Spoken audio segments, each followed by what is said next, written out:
சில காரியங்கள் தீமையாக நம்ம வாழ்க்கையில் நடந்தாலும் நீங்கள் விசுவாசிக்க வேண்டும், அந்த தீமைகள் நன்மையாக முடியும். அதுதான் நம்முடைய விசுவாசம்.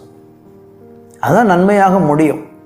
ஏனென்றால் வேதம் சொல்லுகிறது, யாக்கோபுக்கு எழுதின நிருபத்தில் நீங்கள் 1ஆம் அதிகாரத்தில் வாசிக்கும் பொழுது, நன்மையான எந்த ஈவும் பூரணமான எந்த வரமும் பரத்திலிருந்து உண்டாகி சோதிகளின் பிதாவினிடத்திலிருந்து இறங்கி வருகிறது. ஆண்டவர் நமக்கு நன்மைகளை கொடுக்கிற தேவனாக இருக்கிறார். கர்த்தருக்கு ஸ்தோத்திரம். அதனால் தீமை நடக்காது என்று நான் சொல்ல மாட்டேன். காரணம், இந்த பூமியில் தீமை செய்கிற ஒருத்தன் இருக்கிறான். அவன் தம்முடைய ஜனத்துக்கு விரோதமாக தீமை செய்து கொண்டிருப்பான்.